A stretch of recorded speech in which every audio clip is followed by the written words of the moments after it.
And we welcome you to Dratty Gymnasium. We're talking Jaspers baseball with the head coach of the Jaspers baseball team, Dave Miller. Hi again, everybody. I'm Marc Ernay. Episode number 5. And Coach, you come off a weekend at the University of Texas. Again, the results not what you want, but you were pretty much in every game. Yeah. I thought that we played our best baseball all year against the University of Texas. And, you know, we didn't have many expectations going out there other than to go out and compete. And that's exactly what those guys did. You know, I spoke to their coach, and, you know, he was very complimentary of our team, saying, you know, they were in a fight. They were in a dogfight with us. And he was very excited about the way we played. You know, unfortunately, you know, we were out there, we were playing 27 innings of baseball, and it looks like we only showed up for about 23 of them. So. And arguably your best player so far this season only played one inning. Jack Lynch wound up getting hurt in the bottom of the first inning on Friday and missed the rest of the weekend. It looked like it would be a season-ending situation, but you have some good news to report, at least for the moment, as we sit here today. Yeah, I spoke to Jack this morning, and he had just met with the New York Yankees team doctors, and thank you to a wonderful training staff out at the University of Texas who were able to take care of him. But we were fortunate to find out that there is no break of the ankle. He has 2 full tears of ligament damage in his ankle, but with some PT, Jack should and could be back on the field this year. Which would be a tremendous mid-season or even late-season addition if it happens. Before we get to the rest of the offense, let's talk about the pitching. Will Hesselink only tagged for 3 unearned runs in the start on Friday, but finally it looked like he was finding some sort of groove that he's been looking for all season. Yeah, so Will probably, if anybody on our team has what we call bright light experience, you know, as a graduate transfer from Boston College, he's pitched in an environment. He's pitched in an environment like that before. So, you know, he was out there having fun, and, you know, he wasn't nervous in front of the 6,500 people that were at the game, but, I mean, he went out there and he did what any Friday starter should do. He kept us in the ball game.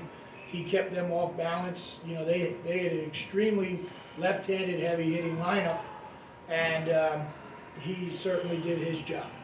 And I want to put this as delicately as possible regarding Saturday's starter.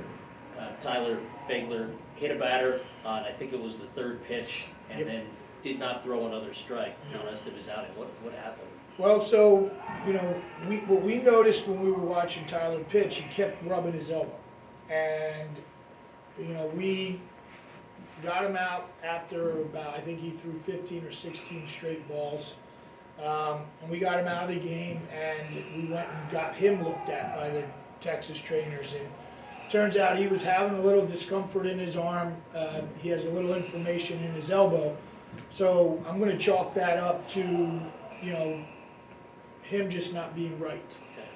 So this weekend, you know, we've got Hartford at home this weekend, maybe. But we're going to skip him a start this weekend. He's going to throw a bullpen for us tomorrow, but, you know, he's just going to be on some ibuprofen to try to get the inflammation down and get his elbow feeling good again. All right, before we talk about Sunday, let's just quickly jump ahead to the week that has been so far. Yeah. Obviously, the game against Hofstra postponed. Now you'll play on Thursday, thanks to Mother Nature. Yep. And the field conditions up in Rockland County, not very conducive to baseball for the rest of this weekend. So the schedule up in the air as we sit here right now. Check GoJaspers.com for the very latest. There is a chance that we will be playing here in the Bronx on Friday and Saturday. We will keep you posted, and all we can do is hope for the best. That's it. So Sunday, you went with Connor O'Neill. Yep. What went into that decision? We knew we had Connor and Darian for the back end. We knew they were both going to throw that day regardless of score or anything like that, but we knew that Connor needed a little bit more time to get ready and prepare for his start. Darian can throw 5 pitches and be ready to come into the game. So the decision was to start O'Neill and have Rohrbeck come in and take his place. And in that game, you were down 9-0. Again, not where you want to be. No. You got within 10-6 and, Yeah. and really were in striking distance. Yeah, I talked about with Manhattan that the first 14 games for me was going to be considered what our spring training would be. We didn't get outside a lot in the fall where we could scrimmage each other a lot, so I used the early part of the season to find out who my team really was. And, the record might not be there, but we learned a lot about what we need to work on in practice, where our deficiencies are, our strengths are, and I think, now that we got through Texas, I think the hardest part of our schedule is behind us. Right. And now we can just go play some baseball. I told him our season starts tomorrow at Hofstra. But again, with that Sunday start, it was two days in a row that we give up mistakes, or we walk 7 guys in a row on Saturday, to coming out to where we make a bunt play mistake, another error, and they have bases loaded, no outs before we can even blink. And I think our staff did a good job of minimizing the damage to not allow big crooked numbers to be posted up against us. But it's not going to be easy to win when you're down 9-0 early. But the resiliency of this team, they battled back. We're facing guys thrown in the mid-90s, and it took the first couple of weeks, we weren't ready for it, but Saturday and Sunday we put up the most hits. Saturday we put up 13 hits, which is the most hits for us this season. Sunday I think we put up double-digit hits again. And I just think now that the guys have gotten out there for 4 weeks, which we consider our spring training, I think we're ready now to go up there and compete against, the MAC conference for sure, and then all these local, New York, New Jersey non-conference games for the midweeks.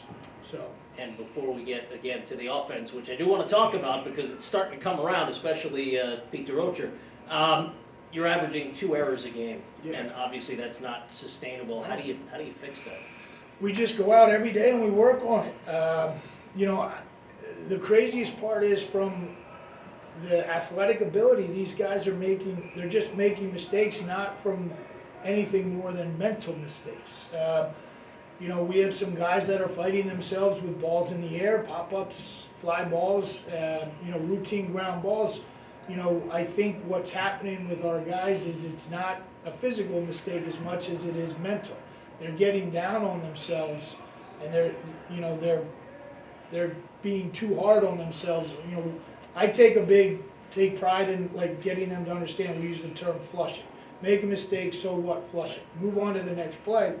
And I think for some of these guys, they're just being way too hard on themselves mentally, and it's carrying over into the game plan. And obviously, when you start racking up some wins, it'll make things a lot easier Yeah. at the plate, on the mound, in the field. When you're losing, it amplifies all the mistakes, because one mistake, Texas is a very good baseball team. I don't want anyone to not understand that, but I tell my players I feel like Manhattan beat Manhattan this weekend. Texas did not beat Manhattan this weekend. You look at the score and it might not say that, but to me it's just every mistake that we made, Texas did a great job of making us pay for that mistake. And a lot of times, especially at the college level, you see a walk scores, an error often comes around to score too. And when you have all those self-inflicted wounds, that's why you wind up with the record you have right now at 3-11. Exactly.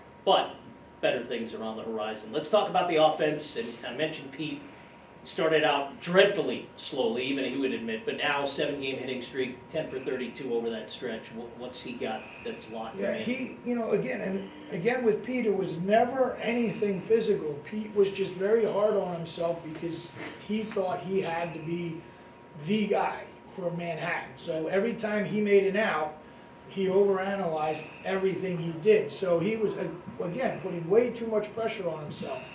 And, I think when we went out to Texas, even last week with Lehigh and UMES, he has done a much better job of calming down and not taking every pitch like it's the end of the world. And, now he's starting to barrel baseballs up, and, you know, he hit a home run this weekend at Texas with probably a 25-mile-an-hour wind blowing dead in. And so him pushing through that wind and getting out, that doesn't happen. If you look at Texas's numbers, home runs are not like, you know, easily achievable there in that ballpark. But all his outs were hard last week and this week, and I think, you know, you're about to see Pete really break out because the confidence level is back. Daniel Perez also swinging a hot bat. I think he wound up 4 for 10 the last 2 games in Texas, and for his last 7, batting over 300, well over 300, 10 for 29. Yeah, I think we're going to make some changes with Daniel, and we're probably going to move him up in the order a little bit. He's probably been, since Jack, outside of Jack, our most consistent hitter. You know, again, I've been flirting with Daniel at second base and DH, but I think Daniel's solidified that he's our second baseman moving forward, and I think now that he knows that, he's a lot more relaxed in the box, and he's putting together, you know, he's been putting together good at-bats, but now he's putting together even better at-bats. And speaking of consistency, Trevor Santos has 1 hit in each of the last 6 games. I don't know that you can be much more consistent than that. No, I mean, you know, Trevor's an interesting kid. I mean, he's fun to watch play. I mean, but he doesn't do anything extraordinary. He does everything very good. You know, he doesn't run well. He doesn't, you know, for an outfielder and our 4-hitter, he's not a power guy. But he is that guy that's going to go out there every at-bat and absolutely battle for you. And that's what I want out of all my players. It's just a guy to go out there, and he's going to give you a good quality at-bat, you know, every time he comes up. Yeah, he's going to make some outs, but he's the kid that you want in any college lineup. And Trevor Hansen also has not been playing an awful lot, but his average is on the climb too. Yep. 3 for 11, I think, over the weekend. Trevor's another one that, you know, we didn't know what to do with him early. He was a young freshman. We didn't want to just throw him into the fire, but Trevor's a kid that's earned that third base job, so moving forward, that will be his position. He is, again, he's very hard on himself. You know, he's that kid that hits 500 in high school and then expects to do it in college. It just doesn't work that way, and the sooner these kids understand that, the sooner they can relax, just go out there and have fun playing a game of baseball. Yeah, again, with the more losses than wins, these guys are just putting way too much pressure on themselves to go out and, you know, they want to hit a 10-run home run every time up to take the lead, and it's like the game doesn't work that way. And now with getting the extra time off, they probably will be chomping at the bit to get out on the field Thursday against Hofstra. They're ready to go. I mean, that's the one thing about Manhattan is, you know, it's been, you know, the wins aren't there right yet, but they're playing good baseball. And every weekend that we've been on this field so far, they're playing better and better and better. So I honestly think it's going to, you know, what we're seeing now with wins and losses is not what you're going to be seeing in about 4 to 5 weeks. Let's talk about your opponents coming up this weekend. We mentioned Hofstra. They are hitting 300 as a team, whereas you have only one guy who's hitting over 300, and he's off the field and not playing for at least the next couple of weeks. But on the flip side, their team earned run average is north of 10. So I think you have to go in figuring, put up some runs, keep them at bay. You've got a chance to take this game. Yeah, Frank, their head coach, Frank Catalanato, he was a great big leaguer and a friend of mine, and I know he's got that offense rolling. Yeah. But again, like this, you know, if we go out and do our thing, you know, tomorrow we'll put John Kwiatkowski out on the mound, and if he can go down and just, you know, do what he does, and we go out and our offense is playing a lot better than it was, and I think it could be a shootout, but I think our pitching is much better prepared to go in there after a weekend at Texas, to go in there and make pitches against Hofstra. Now, what kind of adjustments did you have to make, and what will the fielding lineup or the alignment look like with Jack on the sidelines? Well, we're moving Ryan Ash to shortstop. I mean, he's been a little spark plug for us. I know his average might not show it, but he's a kid that's diving all over the field. He's an athletic kid who can run. He's put some good hard at-bats in there, and, you know, he's just a guy that's going to fill in nicely for Jack. So he'll man short, and you know, we're just trying to figure some things out. You know, we have Ryan Eaton playing left field the last couple games at Texas. His bat has been great in batting practice, so we thought it was time to throw him in the mix to see what he can do. So he'll be back out there, and you know, we've got, you know, just probably Alfredo and Frank. They're fighting for the time right now at first base, and we're going to probably keep Pete in center field for a little while. Okay. He's done a good job out in center. We've found that Trevor Santos is a better right fielder than he is a left fielder, so we'll keep him out there for a little while. So, I mean, the pieces are always moving, but the names are going to stay the same. It's just what position they're going to be playing. And then obviously you have Hartford coming up this weekend. Again, we're not sure where, but hopefully 2 games here in the Bronx and then Sunday up there. They were supposed to have their home opener today as we sit here chatting on Wednesday afternoon against Quinnipiac. So they got postponed.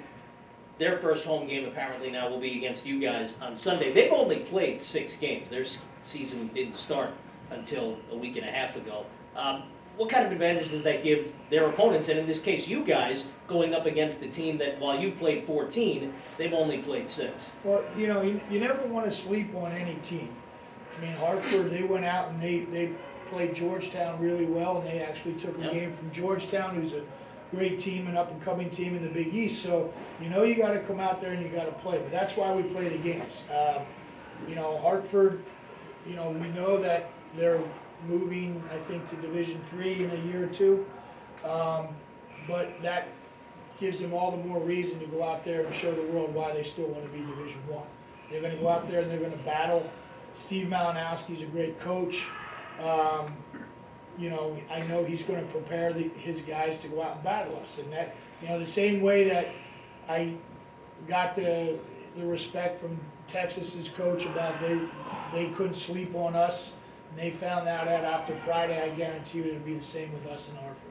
Can't sleep on it. Yeah. So again, logistically, we're not sure if the games will be played somewhere here in the Bronx. Not Rockland County on Friday and Saturday, so check gojaspers.com for the very latest. We will have some kind of broadcast hopefully for you Friday and Saturday. Probably not Sunday, but you know what, if the whole series moves up there for the weekend, who knows what will happen. Listen, I have to mention this to you, I promised. One of your LaSalle, actually he didn't play for you, he predated you, but knows you well. Chris Seiler, class of '96 for the Explorers. And happened to run into him. This is small world department, everybody. Ran into him at the Big East basketball tournament last week at the Garden. He happened to be sitting in front of me and heard me talking to a friend of mine about Manhattan Jaspers baseball. And he turns around and he says, "Oh, Dave Miller." I said, "Yeah, I know. Class of '96, LaSalle." And this is a guy, hi Chris, by the way. His brother grew up with Jay Wright, so you know we got to talking about Hofstra basketball and Villanova basketball and everything else, but he could not stop singing your praises for the job you did turning LaSalle around before the plug got pulled. That's very nice to hear, and you know, now my job's to do that here at Manhattan and get us right where I knew we were going with LaSalle. But you know, it's good to know that people are out there paying attention and following you. You know, I haven't spoken to him in a couple of years since the program dissolved, and so you know, kudos, hey, right back at you. But yeah, it makes me feel good to know that there's people out there singing your praises, and you know, my job is to go out and build baseball programs and change some lives for the better. Yeah. Last thing before we wrap up, we know logistically what it's doing to the department in terms of not knowing where we're playing this weekend, but how much does that affect your team? Or are they in a mindset where, hey, just tell us where to be and when, and we'll be ready to go? That's the mindset you got to get the boys to. Like, you've got to learn to put all the elements aside, and you've got to focus on the task at hand, which is going out and playing baseball. So whether we're home at Columbia or Pace or VCP, or we're away at Hartford this weekend, they'll be ready. They just know that it's time to play baseball. All right. Well, we will have the official home opener in a few weeks, apparently, up at Clover Stadium. You guys are going on, I guess it's supposed to be a 10-game road trip starting on Sunday, but it may turn into a little bit longer, another stretch away from home. It seems like we're on the road every day. Well, we will see you hopefully sometime this weekend. You'll hear us somewhere, fingers crossed. And thanks again for the time. I appreciate it. My pleasure. Love it. We've been talking Jaspers baseball. That's the coach, Dave Miller. I'm Marc Ernay. We'll catch you next week right here on GoJaspers.com.